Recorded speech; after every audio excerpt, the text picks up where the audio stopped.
Everyone, चलिए बात करते हैं प्रॉमिस के बारे में। तो जावास्क्रिप्ट में प्रॉमिसेस जो होते हैं, प्रॉमिस एक ऑब्जेक्ट होता है जो कि हेल्प करता है एसिंक्रोनस ऑपरेशंस को मैनेज करने के लिए। तो अगर आपके पास कोई भी एसिंक्रोनस कोड है तो उसको आप प्रॉमिस ऑब्जेक्ट से रैप कर सकते हैं, और वो हमेशा क्या करेगा, वो आपको हमेशा या तो रिजॉल्व और या तो फिर रिजेक्ट रिटर्न करेगा। मतलब ये बिल्कुल रियल लाइफ के प्रॉमिस जैसा होता है। अगर कोई भी प्रॉमिस है तो उसका दो ही आउटकम हो सकता है, राइट? या तो सक्सेस होगा या तो फेलियर होगा, और बाकी तो पेंडिंग स्टेट है। जब प्रॉमिस क्रिएट होता है उसके बाद में वो पेंडिंग स्टेट में रहेगा जब तक कि आपको ये नहीं पता चल जाएगा कि whether it is a success और इट इज अ फेलियर। तो यहाँ पे भी बस वही बात हो रही है, या तो वो रिजॉल्व रिटर्न करेगा या तो वो रिजेक्टेड रिटर्न करेगा, ठीक है। और ये उसका सिंटैक्स होता है। तो आपको न्यू प्रॉमिस क्रिएट करना होगा, और न्यू प्रॉमिस के अंदर आपको फंक्शन लिखना होगा। और जनरली हम जो है एरो फंक्शन का यूज करते हुए आप देखेंगे इसको, ठीक है। और यहाँ पे ये दो पैरामीटर्स आपको मिलेंगे, रिजॉल्व और रिजेक्ट, ठीक है। और बाकी आप अपना असिंक्रोनस का आपका जो भी लॉजिक है वो उसको आप यहाँ पे रैप कर सकते हैं। तो ये इसका सिंटैक्स हो जाएगा। अब चलिए इसको एक एग्जांपल से समझते हैं। तो यहाँ पे मेरे पास एक सिनेरियो है, यहाँ पे हमें 3 टास्क करना है। खाना ऑर्डर करना है ऑनलाइन, फिर खाने को खाना है, और उसके बाद में सोना है। और ये तीनों जो टास्क है इसको एक पर्टिकुलर सीक्वेंस इसी ऑर्डर में हमें करना है, एग्जीक्यूट करना है, ठीक है। चलिए स्टार्ट करते हैं। पहले मैं बनाऊंगी फंक्शन 1। अब जो फंक्शन जो मेरा पहला टास्क है उसके लिए मैं सबसे पहले सेट टाइम आउट लिखूंगी। सेट टाइम आउट हम लोग इसलिए लिख रहे हैं क्योंकि हमें तीनों टास्क का ना डेफिनेट टाइम नहीं पता है कि कौन सा टास्क कितनी देर में होने वाला है। तो मतलब तीनों ही असिंक्रोनस ऑपरेशन है, ठीक है। इसीलिए सेट टाइम आउट में हम लिखेंगे उसको। तो सेट टाइम आउट का सिंटैक्स क्या होता है, कॉल बैक लेगा और यहाँ पे कुछ टाइम दे देता है 2000 मिली सेकेंड्स, मतलब 2 सेकंड में वो हो रहा है। अब यहाँ पे कॉल बैक में हमें क्या लॉजिक लिखना है, यहाँ पे फिलहाल के लिए बस एक लॉग करवा देते हैं और यहाँ पे लिख देते हैं ऑर्डर फूड, ठीक है। ये हो गया हमारे पास। दूसरा फंक्शन बनाते हैं, फंक्शन 2। और यहाँ पे सेट टाइम आउट लगाएंगे। सेट टाइम आउट में कॉल बैक, और यहाँ पे मान लीजिए लग रहा है इसको 3000 मिली सेकेंड्स, ठीक है। और यहाँ पे हमें क्या करवाना है, यहाँ पे हमें कॉल बैक देना है। यहाँ पे मान लीजिए हमें ये एग्जीक्यूट करना है, ऑर्डर फूड, और उसके बाद में ईट द फूड, ठीक है। ये हो गया। अब इसके बाद इसको मैं थोड़ा अरेंज कर देती हूँ। अब तीसरा फंक्शन लिखेंगे, function 3। Set time out sleep, इसको ले लेते हैं कुछ 1500 मिली सेकेंड्स। ये हमारे पास तीनों फंक्शन हो गए, हमें जो जो करना है उसके भी, ठीक है, तीनों टास्क के। अब हम क्या करेंगे, हम इन तीनों को कॉल कर लेते हैं। तो फंक्शन 1, उसके बाद में फंक्शन 2, फंक्शन 3, इसको रन करते हैं। तो अब देखो यहाँ फाइनली स्लीप पहले आ गया, फिर ऑर्डर फूड आ रहा है, फिर ईट द फूड आ रहा है। पर हमने स्टार्टिंग में क्या डिसाइड किया था कि हमें ये तीनों सिनेरियो क्या था कि इन तीनों को सीक्वेंशियली एग्जीक्यूट होना चाहिए। फूड पहले ऑर्डर होना चाहिए, उसके बाद खाना खाना है, उसके बाद में सोना है। तो अब ये वैसा तो हो नहीं रहा है। तो इसके लिए हम क्या करेंगे, कॉल बैक को इम्प्लीमेंट करेंगे पहले। तो कॉल बैक को कैसे इंप्लीमेंट करते हैं, कॉल बैक का पैरामीटर देंगे, फिर कॉल बैक को इन्वोक करेंगे, ठीक है। आई होप आपको ये सिंटैक्स याद है कॉल बैक का। पहले हम फिर यही चीज हम यहाँ पे भी करेंगे। यहाँ पे कॉल बैक, हम इसको बस बता रहे हैं कि हम फंक्शन के अंदर फंक्शन कॉल करेंगे, इसलिए हम यहाँ पे कॉल बैक को पास कर रहे हैं और कॉल बैक को यहाँ पे इन्वोक कर रहे हैं। तीसरे भी फंक्शन के लिए हम यही कर देंगे। ये हो गया, और यहाँ पे इन्वोक कर दिया। अब यहाँ पे आएंगे और यहाँ पे नेस्टेड कॉल बैक लिखेंगे। तो हमें पता है फंक्शन 1 सबसे पहले चलना चाहिए। फंक्शन 1 क्या है, ऑर्डर फूड वाला है, ठीक है। तो इसके अंदर कॉल बैक। अब यहाँ पे हमें क्या करना है, हमें फंक्शन 2 को कॉल करना है, और इसके अंदर हमें क्या करना है, फंक्शन 3 को कॉल करना है। तो फंक्शन 3, और जब फंक्शन 3 हो जाएगा तो हम यहाँ पे फाइनली कुछ प्रिंट करवा देंगे कि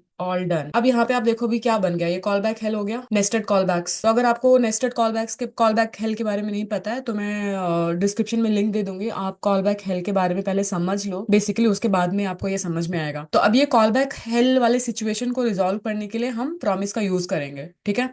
तो बेसिकली अब हम अपने कोड को, असिंक्रोनस कोड को हम नए प्रॉमिस ऑब्जेक्ट में एक नया प्रॉमिस ऑब्जेक्ट बनाएंगे और उसमें रैप करेंगे असिंक्रोनस कोड को, ठीक है। तो चलिए देखते हैं कि हम वो कैसे करेंगे।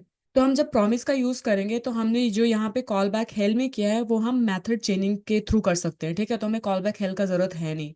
तो पहले तो इसको हटा ही देते हैं, इसकी कोई जरूरत नहीं है।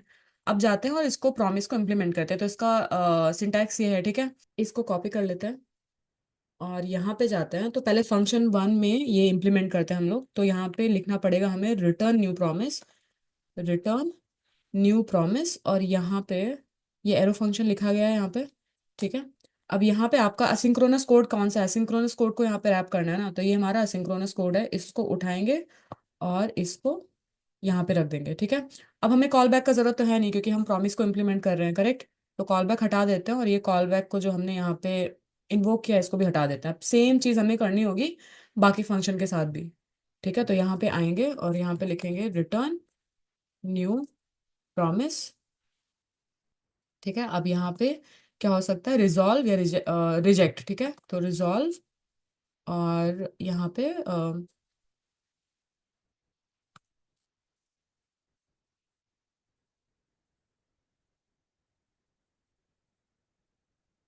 और ये हमारा असिंक्रोनस कोड जो है, यहाँ से भी कॉल बैक को हटाएंगे, कॉल बैक का इन्वोकेशन हटाएंगे। ठीक है, अब यहाँ पे जाएंगे, सेम चीज, कॉल बैक को हटाएंगे, कॉल बैक का इन्वोकेशन हटाएंगे, और यहाँ पे रिटर्न प्रॉमिस, यहाँ पे रिजॉल्व, रिजेक्ट, और यहाँ पे हम इस कोड को रख देंगे। तो ये स्टेप वन हो गया कि आपको रिटर्न न्यू प्रॉमिस, उसमें रिजॉल्व और रिजेक्ट को पास करवाना है, एरो फंक्शन यहाँ पे लिखना है, और आपको अपना सिंक्रोनस कोड यहाँ पे लिख देना है। तो ये स्टेप वन है। स्टेप टू क्या है कि अगर आपको यहाँ पे कुछ मैसेज पास करना है, कुछ डेटा है, हम जैसे कि हमारे केस में हम लोग मैसेज पास कर, तो ये प्रिंट करवाने के लिए हमें क्या, हमें ये रिजॉल्व है ना, मतलब कि ये एग्जीक्यूट हुआ है, तो मतलब रिजॉल्व के अंदर आएगा। ठीक है, और रिजॉल्व का वैल्यू क्या है, ऑर्डर फूड। ठीक है, तो जब हम इसको एग्जीक्यूट करेंगे, और अगर ये हमें क्या बोलते हैं, रिजॉल्व रिटर्न करेगा, तो उसमें वैल्यू क्या मिलेगी, हमें वैल्यू ये मिलेगी। तो सिमिलरली इन सब में भी हमें यही करना होगा। ठीक है, तो रिजॉल्व, ये हम जो मैसेज पास कर रहे हैं वो रिजॉल्व में एज अ आर्ग्यूमेंट यहाँ पे हम वैल्यू पास कर रहे हैं। ठीक है, वैल्यू ये है इसका मेथड, और यह है इसकी वैल्यू। अब हमें पता है कि हमें फंक्शन वन को सबसे पहले एग्जीक्यूट करना है। ठीक है, और हम call back, nested call back का यूज तो कर नहीं रहे हैं, तो फंक्शन वन, और यहाँ पे लिखेंगे डॉट देन। अब यहाँ पे देखिए, जो फंक्शन वन है, ये जब रिजॉल्व होगा, तो रिजॉल्व में ये क्या हमें एक वैल्यू दे रहा है ना, तो उस वैल्यू को हम यहाँ पे रिसीव कर सकते हैं। तो यहाँ पे वैल्यू रिसीव करेंगे, और इस वैल्यू को रिसीव किया है तो इसका कुछ कर भी सकते हैं, मतलब इसको अभी के लिए प्रिंट करवा लेते हैं। और क्या प्रिंट करवाएंगे, वैल्यू। ठीक है, अब हम क्या करना चाहते हैं कि इसके बाद हम लोग इन्वोक करना चाहते हैं फंक्शन टू को। तो एक काम करते हैं कि इसको कॉपी करते हैं, और यहाँ पे, अब यहाँ पे मल्टीपल स्टेटमेंट्स हो जाएगा। ठीक है, पहली बात तो ये, इसको हम यहाँ पे रख देते हैं, इसमें मल्टीपल स्टेटमेंट्स होगा, तो इसको ऐसे लिखेंगे, और यहाँ पे हम लोग सेमीकोलन लगाएंगे ऑफ कोर्स, और यहाँ पे लिखेंगे रिटर्न, और ये जो फंक्शन टू है, फंक्शन टू को इन्वोक कर देंगे। अब फंक्शन टू में हम क्या चाहते हैं, फंक्शन थ्री को इन्वोक करना चाहते हैं। नहीं सॉरी, फंक्शन टू जब इन्वोक होगा तो क्या होगा, उसके रिजॉल्व में भी क्या हो रहा है, हमें वैल्यू मिल रही है ना, तो इस वैल्यू को हम रिसीव करेंगे। ठीक है, और सेम चीज करेंगे। तो यहाँ पे एक काम करते हैं, पहले से हम लोग ये मल्टीपल स्टेटमेंट्स के लिए ले लेते हैं कंसोल डॉट लॉग, और वैल्यू को लॉग करवा देंगे। ठीक है, और उसके बाद में क्या करेंगे, रिटर्न फंक्शन थ्री को इन्वोक करेंगे। ठीक है, फंक्शन थ्री को जब हम लोग इन्वोक करेंगे, तो फंक्शन थ्री का जो रिजॉल्व है वो भी हमें एक वैल्यू, तो इस वैल्यू को भी हम रिसीव कर सकते हैं। तो यहाँ पे लिखेंगे डॉट देन, और यहाँ पे लिखेंगे वैल्यू, और इस वैल्यू को भी हम लोग क्या करेंगे, लॉग करवा लेंगे। ठीक है, और इसको यहीं पे हम लोग इसके बाद में एंड कर देंगे, और इसको रन करके देखते हैं अभी कि क्या होता है। तो सबसे पहले आना चाहिए ऑर्डर फूड, फिर ईट एंड देन स्लीप आना चाहिए, eat the food and finally sleep. तो इसमें मेन स्टेप्स क्या है, सबसे पहला स्टेप आप ये याद रखो कि आप ऐसे लिखोगे, को नया प्रॉमिस ऑब्जेक्ट बनाना है, और उसके अंदर आपको अपना असिंक्रोनस कोड रखना है, और वहां पे आपको रिजॉल्व के लिए कुछ ना कुछ रखना पड़ेगा कि रिजॉल्व में क्या होना चाहिए। यहाँ पे हम सिर्फ एक मैसेज पास कर रहे हैं, जबकि आप मतलब कुछ भी हो सकता है, आप कुछ भी यहाँ पे लॉजिक भी लिख सकते हो। ठीक है, सबसे सिंपल एग्जांपल के लिए हमने कुछ बस मैसेज पास किया, एक वैल्यू पास कर दी है, वैसे ही करके हमने बाकी फंक्शंस में भी वही किया है कि रिजॉल्व में हमने एक वैल्यू पास की है। ठीक है, नया प्रॉमिस बनाया है, वहां पे दो पैरामीटर्स पास किए हैं, एरो फंक्शन के अंदर हमने क्या बोलते हैं, सिंक्रोनस कोड अपना रखा हुआ है, और रिजॉल्व में हम एक वैल्यू पास कर, और दूसरे फिर उसके बाद हमने क्या किया लास्ट में कि फंक्शन वन को इन्वोक किया, और लिखा कि फंक्शन वन में अगर हमें रिजॉल्व मिलेगा, ये इसका सिंटैक्स है, देन एंड कैच वाला यहाँ पे चलेगा। कैच वाला मैं बताती हूँ अभी, पहले आप देन वाला समझ लो। अगर फंक्शन वन में अगर आपको रिजॉल्व मिलेगा, तो रिजॉल्व में क्या, आपको एक वैल्यू पास किया है हमने ऊपर से, यहाँ पे उस वैल्यू को बस रिसीव किया है और उसको लॉग करवाया है। ठीक है, और उसके बाद में हमने फंक्शन टू को इन्वोक कर दिया। ठीक है, रिटर्न फंक्शन टू, तो मतलब फंक्शन टू अब यहाँ पे इन्वोक होगा, और फंक्शन टू में भी क्या हो रहा है, रिजॉल्व में हमें वैल्यू मिल रही है, फिर हमने उस वैल्यू को प्रिंट करवाया है, फिर फंक्शन थ्री को इन्वोक किया है, और फिर उसका वैल्यू जो हमने यहाँ पे प्रिंट करवाया है। अब यहाँ पे काम करते हैं, एक और स्टेटमेंट ऐड कर देते हैं। ठीक है, और यहाँ पे लिख देते हैं ऑल डन। ठीक है, अब ये सही से चल रहा है।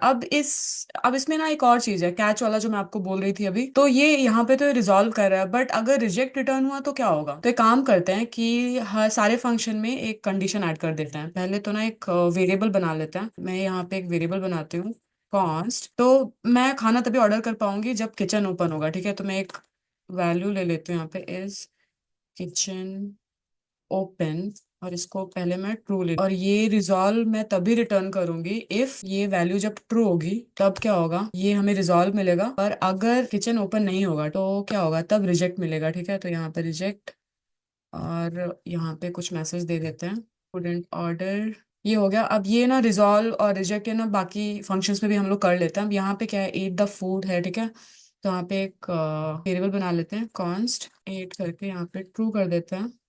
ठीक है, अब यहाँ पे मैं कुछ भी लिख रही हूँ यहाँ पे, बट आपको समझ तो आ ही रहा होगा कि मैं क्या करने का ट्राई कर रही हूँ। तो अगर आप खा पाए तो ही ये हुआ ईट द फूड, अदरवाइज क्या होगा, would not eat.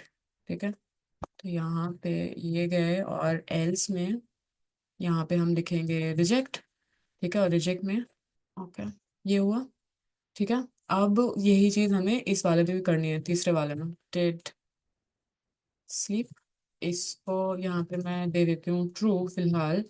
If did sleep, I know ये बहुत ही अच्छी अंग्रेजी का प्रदर्शन नहीं है, बट ठीक है, अगर ये ट्रू है, ठीक है, तो इसको हम यहाँ पे रख देंगे, और एल्स में रिजेक्ट को डालेंगे। ठीक है, और इसमें अब हमारे पास दोनों कंडीशंस हो गए सारे फंक्शन में। ठीक है, कि कब वो रिजॉल्व रिटर्न करेगा और कब वो रिजेक्ट रिटर्न करेगा, based on this flag that I have created. अब एक काम करते हैं, नीचे जाते हैं इस वाले फंक्शन, लाइक जहाँ पे हमने ये चेनिंग किया, मेथड चेनिंग किया, वहां पे जाएंगे, और यहाँ पे एक काम करेंगे, इसके एंड में हम लगाएंगे डॉट कैच। ठीक है, और यहाँ पे डालेंगे एरर।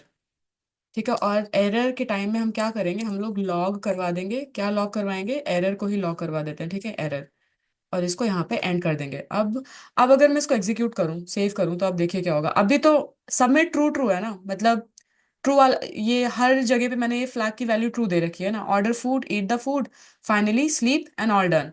तो आप देखो तो यहाँ पे इसका वैल्यू ट्रू है, तो ट्रू में क्या हुआ, रिजॉल्व रिटर्न हो रहा है। इसका वैल्यू ट्रू है, ट्रू में क्या हो रहा है, रिजॉल्व रिटर्न हो रहा है। इसका वैल्यू ट्रू है, यहाँ पे भी रिजॉल्व रिटर्न हो रहा है क्योंकि ट्रू है। अब एक काम करते हैं ना, किसी एक को फॉल्स कर देते हैं, जैसे किचन ओपन को बता देते, किचन ओपन ही नहीं था तो खाना कैसे ऑर्डर करोगे। ठीक है, इसको फॉल्स करते हैं, तो इसमें फॉल्स में क्या होगा, रिजेक्ट रिटर्न होना चाहिए। यहाँ पे देखो, लॉग इज नॉट डिफाइंड, और यहाँ पे कंसोल नहीं लिखा ना, कंसोल डॉट एरर। तो यहाँ पे देखो, कुड नॉट ऑर्डर फूड। ठीक है, तो मतलब अगर जब पहला वाला ही ब्रेक हो गया ना, तो बाकी सब भी क्या बोलते हैं, बाकी सब चलेंगे ही नहीं, मतलब वो एग्जीक्यूट करेगा ही नहीं। ठीक है, अगर एक ही मेथड चेनिंग में यही है ना, कि अगर ये वाला सक्सेस नहीं हुआ तो बाकी कुछ चलाएगा ही नहीं। अब एक काम करते हैं, इसको ना फ्लिप कर देते हैं, इसको ट्रू ही रखते हैं, और देखते हैं यहाँ पे दूसरे वाले को, इसको फॉल्स कर देते हैं। तो मतलब फूड, खाना ऑर्डर होगा आपका, पर आप खा नहीं पाएंगे फॉर सम रीजन। तो यहाँ पे आपको ये वाला रिटर्न करना चाहिए, order food but would not eat. पर देखो, अब यहाँ पे जैसे ही यहाँ पे रिजेक्ट रिटर्न हुआ, उसके बाद में ये तीसरा वाला नहीं चला। ठीक, तो ये इस तरीके से काम करता है मेथड चेनिंग। ठीक है, आप सिंटेक्स बहुत प्लेन है, सिंपल है, तो आप बस इतना याद रखो, और फंडामेंटल याद रखो। बाकी आपको अगर कोई भी, अगर आपको लॉजिक लिखना है तो आपको वो आसान हो जाएगा। बस इतना था प्रोमिसेस के बारे में, और I will see you in the next one. Thank you for watching.